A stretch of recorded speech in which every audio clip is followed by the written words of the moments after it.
see the world through other people's eyes. Now, empathy is a quality of character that can change the world. Hi, it's Edwin Rutsch, and this is Dialogs on how to build a culture of empathy. And I'm here today with Bhismadev Chakrabarti.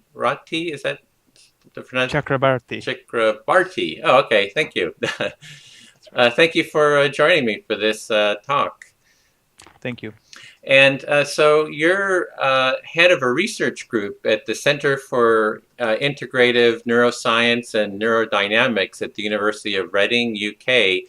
And there you study perception, empathy, and autism. Is that correct? That's right. Oh, yes. Great. Can you tell me a little bit about yourself and your program and your research group there? Right. So what my group focuses on is how people understand other people's emotions. That's the kind of that's the basic research problem that we look at. And of course, when people have difficulties in understanding other people's emotions and responding to them, then you have all kinds of psychopathological conditions. Autism is just one of them. And my work has kind of tried to look at all the variables that may influence these processes of how we understand other people's emotions. One of the things that we have looked at in the past is genetic differences between individuals in how they process other people's emotions, and we identified some genetic factors that pushed you towards looking longer at some emotion phases versus looking less at emotion phases. That was some work we did in with genetics and also measuring how long people looked at faces. Then we did some experiments using brain imaging, using in the MRI scanner, looking at the brain activity of people when they process emotion phases. And again, showing that depending on which genetic variant they're carrying, they're responding strongly or weakly to other people's emotional signals. So that was some work we have done in the past. And now one of the key questions for my lab is to look at the overlap between empathy and reward. And what we are exploring really is the fact that we are trying to answer the question, why does somebody empathize with another person? So one suggestion that has been put forward in the autism literature is that people with autism don't look at other people's emotion phases because they don't find them interesting enough or they don't find them rewarding enough. And if that is so, then that essentially means that if I don't find the face rewarding enough, then I'm not going to attend to it long enough, and hence I would be less likely to understand what emotion you are feeling. So we are systematically varying the reward value of social targets and looking at how reward influences empathy. So we have come from a tradition of looking at individual differences in genetic and brain levels in empathy, and now we are looking at more core processes that might be underlying empathy. So really unpacking empathy to its component processes, that's the kind of shortest summary of our research program. Okay, so it's like you're looking at the rewards, like, why would we empathize with someone? I mean, there has to be something that's kind of driving us to want to do it. And what kind of rewards are you seeing? Is it like an oxytocin high that we get, or what is it, or that's the reward system of empathy?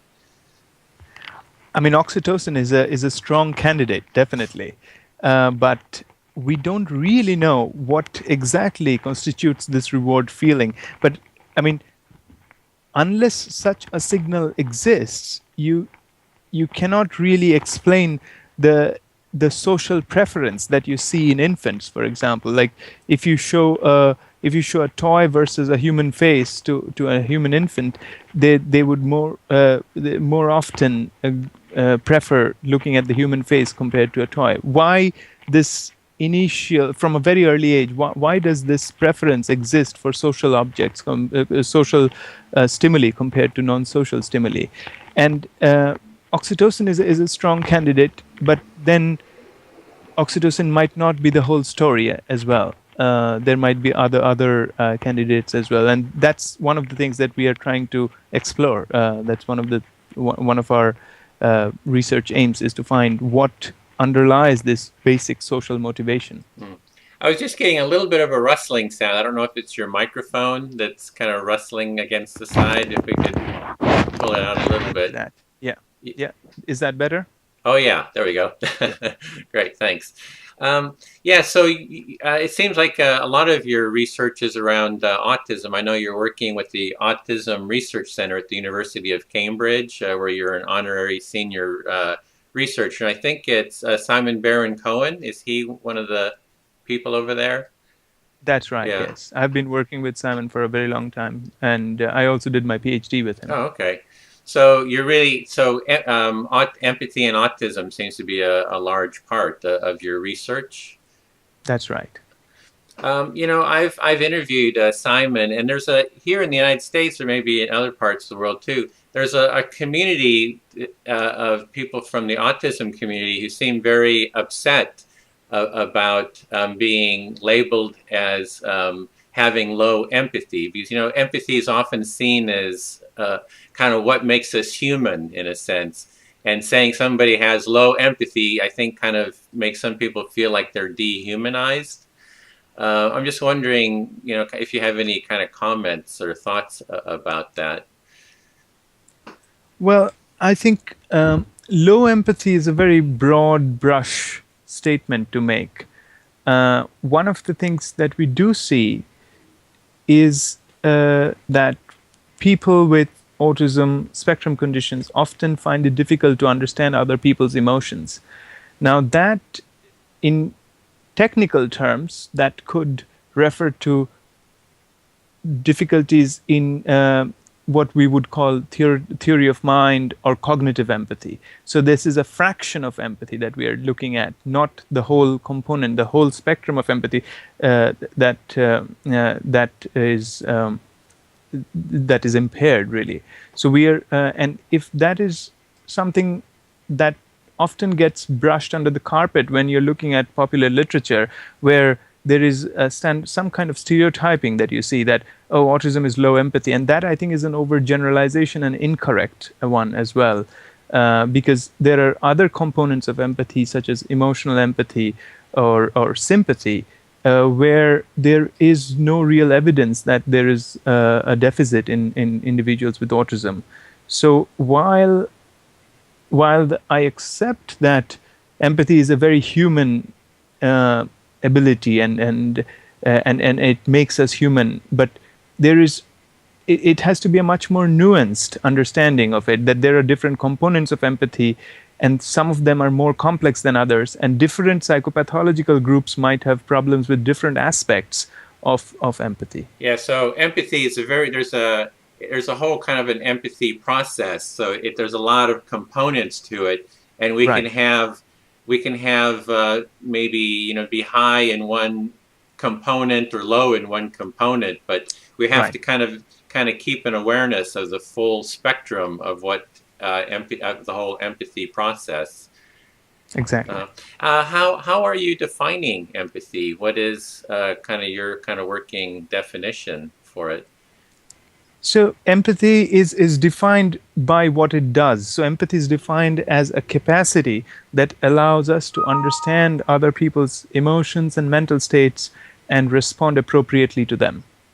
Now, of course, this is a very broad definition. When I say capacity, if you want to kind of really get into what are the component processes of this capacity, you can have a bottom-up process which allows direct mapping of bodily or emotion states. So suppose I see you smiling and I don't need to know why you are smiling or what has gone on before, and I map it straight onto my own motor system, and that is something that would be called emotional contagion, motor mapping, and various other terms have been used for that. But that's the sum and substance of it is that it's a very bottom-up process that doesn't require you to compute various things, and that is one component. And then there is this other component process, which is cognitive empathy, where I need to know. Suppose if you see me tired and you know that I have actually run from home to office today and then had a bunch of meetings, and then you figure out, oh, he must be tired because of X, Y, and Z, then that inferential top-down computational process is what one would use to understand more complex mental states, and that is cognitive empathy. So these two component processes kind of explain or contribute towards our capacity to understand and respond to other people's mental states. Mm-hmm. So the first part is kind of that emotional contagion you were talking about, which might be kind of based on mirror neurons then. So yes, I mean, mirror neurons is again, just like the previous comment about oxytocin, mirror neurons is one of our best candidates for this. But the jury is as much out on oxytocin as it is out on mirror neurons. So yes, we are examining those very neurons and those very regions in the brain in our group and in several other groups. Yeah, so that's the typical scientific response, is you really want to really nail down with studies and so forth and just say that it's kind of like the best candidates and kind of the best understanding so far for kind of understanding that. Well, one way of looking at empathy, the definition is kind of what you were explaining, the mechanism. Another way that I kind of find really helpful is metaphor.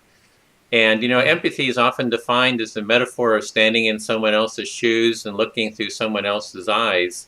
And for me, empathy, I use the metaphor of a cornucopia. It's like a horn of plenty, because we create this connection with others. And I was wondering if you have like a metaphor, if you looked at empathy metaphorically and you can't use, the standard metaphors, kind of from your own imagination, what would empathy be like metaphorically? So, what you say as a metaphor in terms, I've never really thought about a metaphor in this sense, because the example that you bring up of putting yourself in the shoes of another person, within the cognitive empathy literature or theory of mind literature, there is a whole school of thought called the simulation theory, where they use this metaphor, where they say that we actually have to simulate ourselves in the shoes of person X or person Y, and then only we can understand another person's mental state. And then there is, so this, we are still within the cognitive empathy bracket, and another group of academics within the cognitive empathy bracket, they would say we don't really need to make that simulation, we don't need to put ourselves in the shoes. If we just connect the factual dots together, we will see the pattern, and therefore we will be able to infer. And that's a very kind of cold, calculative process. So those are metaphors for cognitive empathy. I don't have any specific metaphor, but for cognitive empathy as such. But I do have a metaphor for emotional contagion, and that it's not very well theoretically flushed out, but I mean the way when I think of it informally, when I think of it when I'm not talking in academic conferences, I would just think of a Sanskrit phrase. Actually, there's a Sanskrit word that is soham. Soham essentially means it translates to I am him, or him here.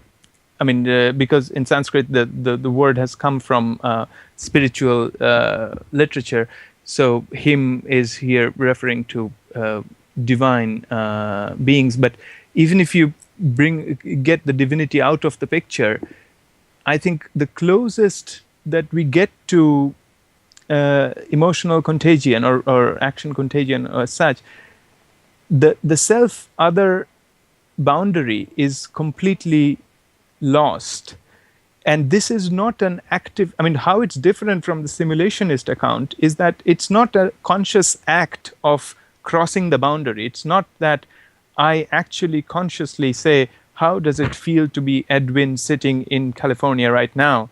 But I just am Edwin. And that is the big difference. The automaticity of this translation, the automaticity of this jump that we are making, that does not depend on any computation. And I think we are equipped to make that jump. And then we, at a later point, we make that self-other distinction. And I think, the simulationist, from the simulationist perspective, their metaphors rely on the self-other distinction is always there. You go and take into shoes of the other. And my personal view of emotional contagion is that there is no other to begin with.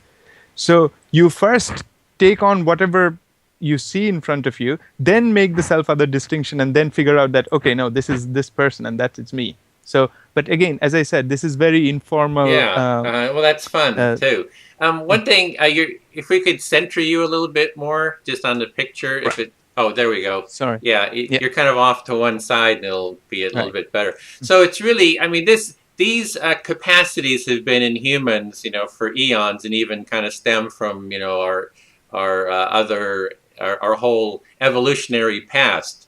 And so what you're kind of saying is, of course, in previous cultures, in the Sanskrit, more ancient cultures, these capacities have already been known. And, people have tried to put vocabulary to them. And what you're saying is within the Sanskrit, this quality was already seen of me becoming you, or I am you kind of quality.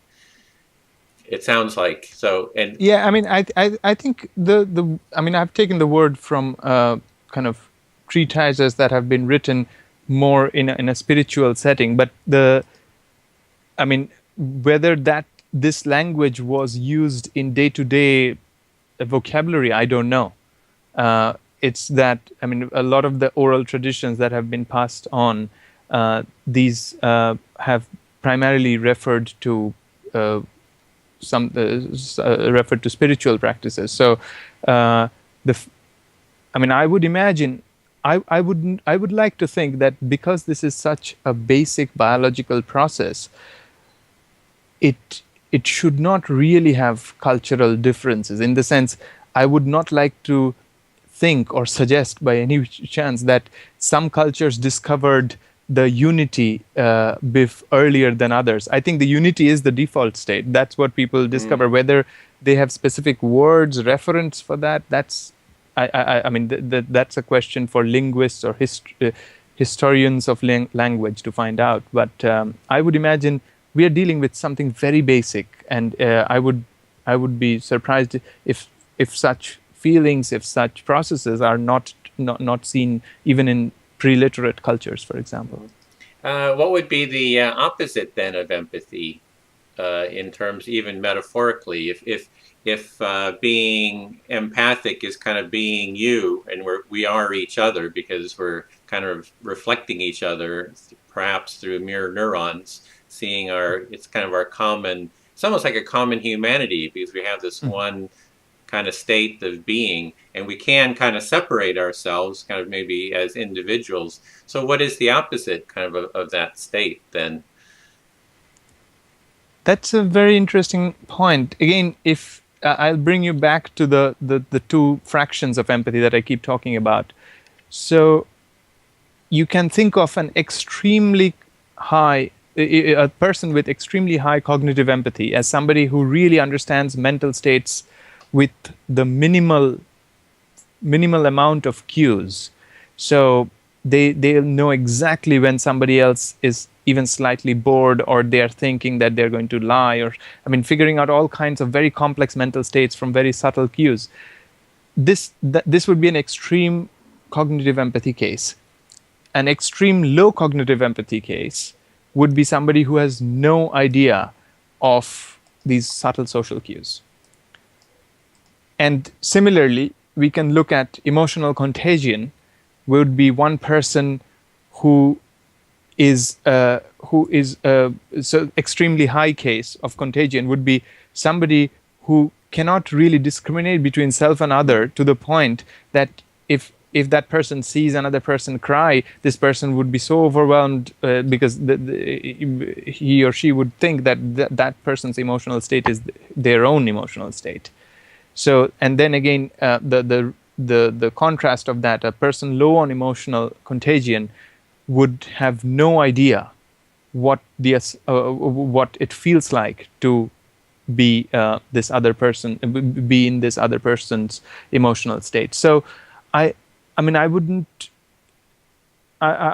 think that the person low on emotional contagion is more of an island, really, in that way, that they're untouched by other people's emotion. One hypothesis is that people who are high on psychopathic traits, or what's called antisocial personality disorder, I think in America, they might have deficits in this in this contagion, emotional contagion aspect of empathy, which means that even though they're armed with high cognitive empathy, they can understand other people's mental states very well. They just they cannot feel like what like what it feels to be the other person who they're interacting with, and that might explain some part of why they behave the way some of their behaviors are documented. Well, what I'm interested in is how do we build a culture of empathy, which is, kind of what the center we have here does is, how do we change society so empathy becomes more of a societal, a conscious, explicit societal level. And I'm wondering, from all your research, have you found ways of promoting empathy and deepening empathy and making empathy more of a societal value? Do you have any insights about how to go about doing that?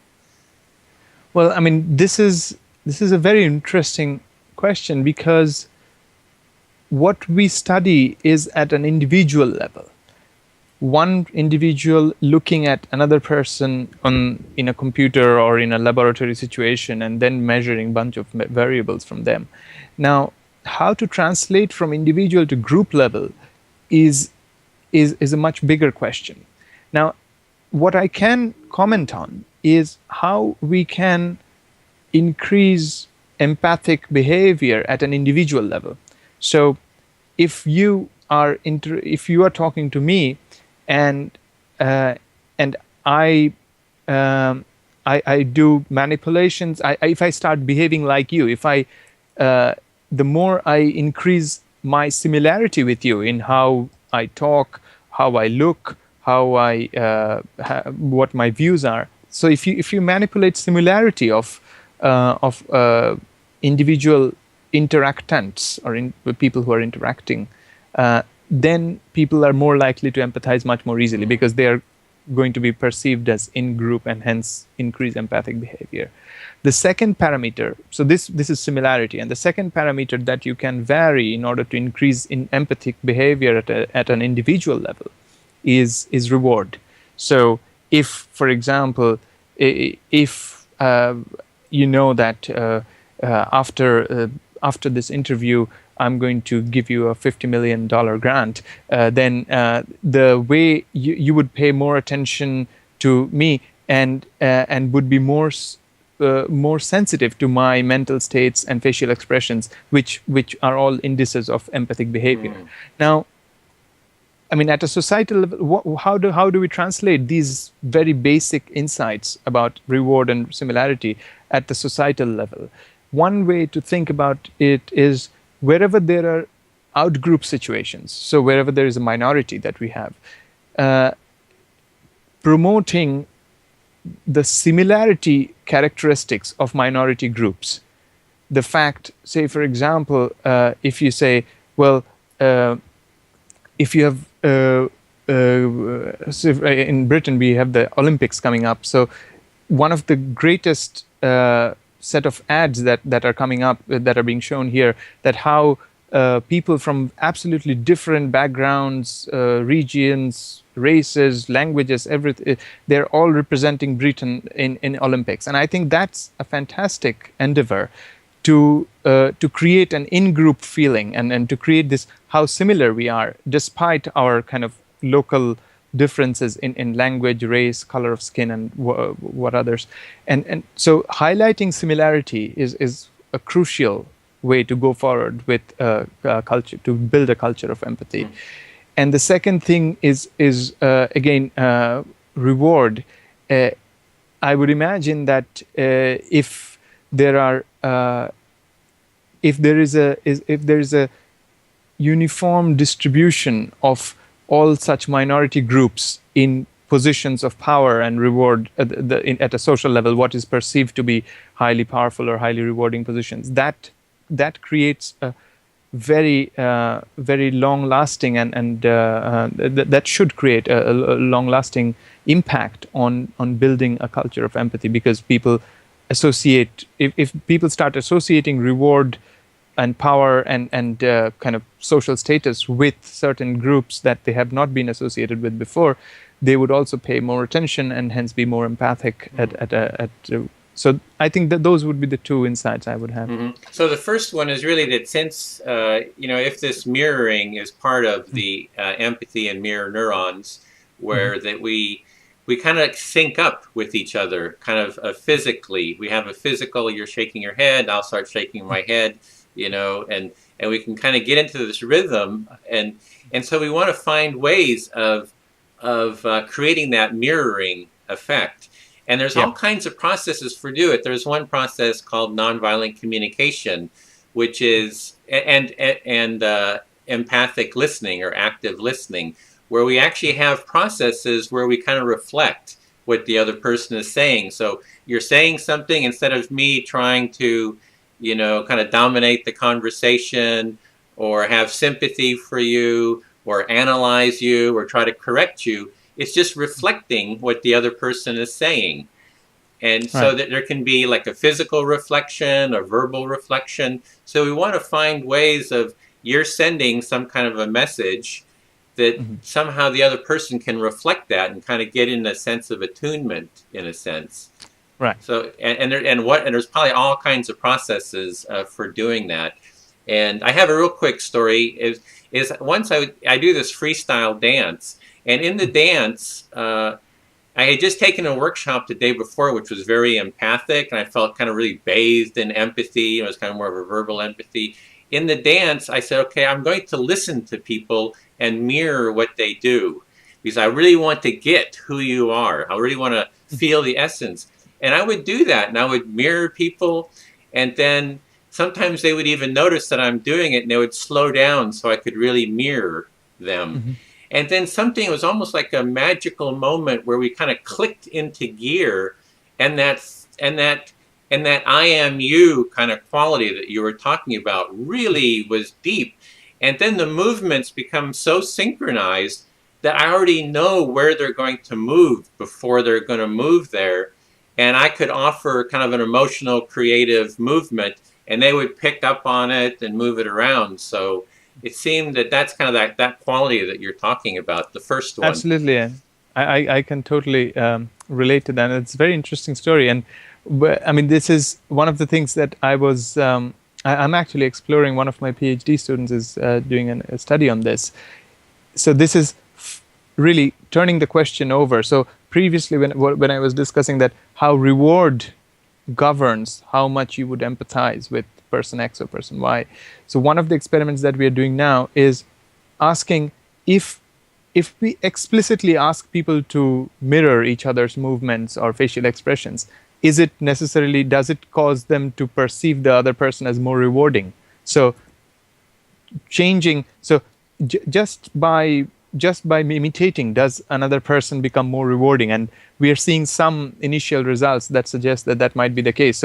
So mirroring, in the sense of imitating real time another person's facial expressions or movements, might be rewarding by itself. I mean, so empathy and reward are very, very strongly connected in that way. Yeah, there's something about mirroring someone else and being mirrored in itself that is a reward in Yeah. itself. There's a physiological in that dance. For me, it was like a reward of harmony, smoothness, of Yeah. integration, of calmness. I felt myself becoming calmer, and creativity. It seemed that the creativity, there was like a real joy of creative, like taking what you have to offer and me sharing and taking what you have and turning it and adding a new kind of a quality of energy to it, which was Right. like a creative spark energy in itself too. Hmm. So the second part you're saying is how do we kind of another reward is you could see it in a societal way, right? In the sense that that society. Someone I interviewed a lawyer who was talking about Obama, who said that he was going to choose a Supreme Court justice, and one of the qualities was going to be empathy. So if society sets empathy as a criteria for Supreme Court justices, for politicians, and for all these high, offices, prime minister, whatever, king, queen, that's another prerequisite, then it creates like an incentive all the way down the hierarchy to nurture those qualities, because you know that one of those qualities is going to kind of lead to social status or something.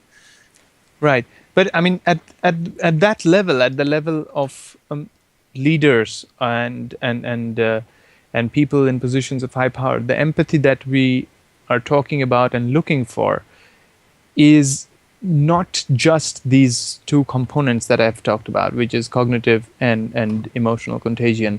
I mean, yes, you do need both of them to begin with, and especially at an interpersonal situation, 1-to-1, 1-to-2, you need them highly. But at the level of prime ministers and presidents and leaders of groups of people, you also need to have a third component that some people would call sympathy, some people would call pro-social behavior, which is which is not just associated with figuring out the mental state or feeling one with the other person. It has an action component to it. So it actually does something to relieve another person of a negative emotional state. So the example that I normally give in class is, so suppose we are walking down the street and suddenly I trip and I fall down. So your natural empathic response is not to fall down yourself, but to lend me a hand to get up. And I think that is an example of pro-social behavior at an interpersonal setting. But for a person who's leading a group of people, they need to have that pro-social element in their behavioral repertoire, saying that if they see suffering, if they see injustice, they have to be able to do actions. It's not enough just to understand or feel. It's also important to have actions to relieve the person of a certain situation. Mm-hmm. So this kind of ties into kind of the way I've been defining empathy as the four parts to it. The first part I've been calling self-empathy. So it's kind of like mindfulness, sensory awareness to what's going on inside myself, since we, it seems that the deeper we can kind of be attuned to what's happening in our body, kind of the more we can kind of open to that mirrored, that mirroring empathy, and then, which is the second part. And then the third part is that kind of more cognitive empathy or imaginative empathy. We can kind of imagine people's situation and kind of tap into that emotional quality as well. And then the fourth part is, some people call it empathic action, or it can be compassionate concern, or it seems to be. So there's a whole process that's involved. Right. And I think and that's maybe what you were talking about before, is that it's not just one little piece of empathy. There's this whole cycle or process involved. Absolutely. And then how do you go into the empathic action component? And are you looking at the empathic action or the? No. I mean, so far, no. I mean, it's very difficult to design experiments in the laboratory on empathic action, because the empathic action is possibly the most real world of behaviors that one studies. I mean, you can't. I mean, you can show pictures in a computer to individuals, but I mean, and you can measure brain response. You can measure where they're looking and all of that. You can measure how much they're being mimicked, but you can't really measure how much a person will help the other person. And moment people know that this is an experiment, we are in a laboratory, there is a kind of automatic kind of blocking of those natural tendencies to help. So I haven't done any experiment on pro-social behavior, but I mean, this is something that's always playing at the back of my mind, that someday I want to. Well, with this empathic action, it always seems to turn into action to relieve suffering. And it seems to me that the action is so much broader than the suffering part, because it's kind of like, if you're doing well, I empathically want you to do even better. You know what I'm saying? Right. So it seems to come out of the mindfulness, life is suffering kind of community that. So it seems, so the way, just maybe I can mention this, is the way where I've seen empathic action kind of most intense is through mediation. So in a mediation situation, there's two disputants who are kind of arguing and, mad at each other, they're judging and they're in pain and they're angry with each other, kind of like our political system. And then you bring in a mediator who uses empathy for both sides. They listen to both sides, at least in this one process that I did training in. Then you turn them to each other and you kind of facilitate this understanding, the mirroring, and then they start, kind of hearing each other, and then they kind of find a connection. They find that mirrored connection, some value that they can kind of use as a basic building block. And then the last part is, what do we do now? It's like maybe they're mad because your tree is hanging over my backyard. I'm afraid the branch is going to fall. It's your problem. No, it's your problem. And then they start negotiating how to solve the problem. And then that negotiation is kind of like the empathic connection kind of going back and forth. So does that kind of, in terms of an example, would you say that that's kind of the empathic action, that kind of that negotiation of moving? I think that's I would imagine that's much more complex than I would than the level at which I was talking about. I think mediation, we are already in a 3-person situation, and the role of the mediator is to kind of find that bridging point that you said, and a negotiation should technically not classify as a pro-social behavior. I mean, a pro-social behavior should be more spontaneous. And I mean, again, to go back to the example of a kind of what I would consider a perfect pro-social behavior is to lend a hand to get somebody up who's fallen on the road. Now, there is no negotiation there in terms of, that's the automatic spontaneous response. And that's, I mean, to me, that is one of crucial bits of the human instinct, if you want to call it the human instinct. And I mean, in the example that you gave, I would imagine those sort of negotiations, I mean, after you agree to talk about a problem like, say, a hanging branch of a tree, then those negotiations are based more on top-down processes, in the sense of you figure out, well, how much effort is it going to be for me and to cut down the tree, or how much effort, I mean, you work it out in a very inferential. You can work it out using a very inferential or cold or calculative manner. So I think I would imagine pro-social behavior is more low level in the sense of it's something that is part of our instinctive behavior, and we generally would like to help.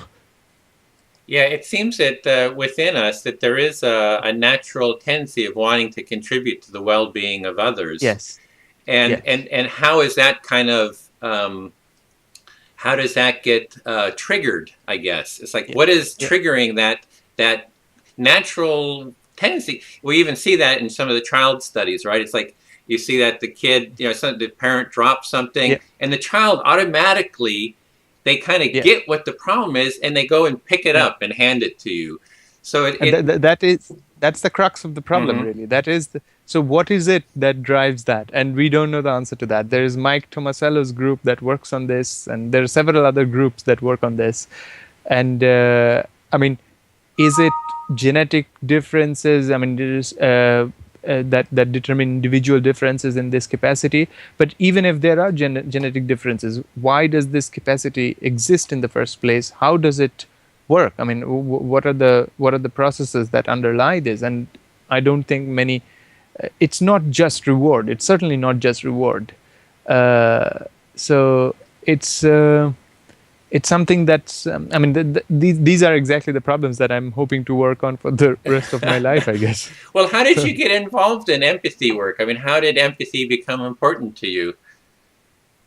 Well, I mean, that's interesting because I started off as a chemistry student, and I thought I would study biochemistry, but then one of my mentors once told me that biochemistry is great, but I mean, by the time you have your own models, your own theories, and going into uncharted territories, that would be quite a while. So and he kind of knew me very well. I like going into uncharted territory somewhat, and then he suggested that, well, why don't you find out why some people get angry more quickly than others? And so I started started work on emotions, actually. So when I came up to Cambridge, the first set of projects I did were on brain basis of emotion perception. And then Simon Baron-Cohen was my undergraduate supervisor, and we got talking on how we understand emotions and how people with autism do not have a full understanding of emotions or do not show the typical responses to them. And then it kind of grew organically from there, that from emotions into understanding of emotions, into factors that lead you to understand emotions. And now, and then of course, then I realized that it's not really about emotions. It's about empathy, because if you don't have empathy, then emotions and emotional signals are pointless. So the way I think of it, and this is actually possibly the metaphor that you were asking me about. So empathy is the lens through which we view other people, or lens through which we view emotions and other people's mental states. So it's more like a lens, and so rather than look at the object itself, I now study the lens, and I think that's where a lot of the interest is. Well, so it sounds like it was a slow progression, and it kind of just led you. It's so interesting because that's a very similar progression, maybe for myself, in the sense that, I was looking at human values, what are these values? When conservatives here in the United States were talking about conservative values, I said, oh, what are progressive values? And it was almost like following the importance of values just kind of led to empathy as being this central value. So it's very similar. Exactly. There's something about it that this is really the crux of, it seems to me, of human nature and of our society right now. So I'm so glad to have had the time to, share with you. I know you have an appointment to go to that you'd mentioned, so I don't want to keep you too much longer. That's great. Thank you. So perhaps we can kind of continue the discussion at another point, do some panel discussions or whatever, because I really enjoyed hearing you, and kind of the way you address all this is just so insightful and a real delight. Thank you. Thank you. So, okay, well then I'll say goodbye for now, and take care. Bye-bye. Bye. See the world through other people's eyes. Empathy is a quality of character that can change the world.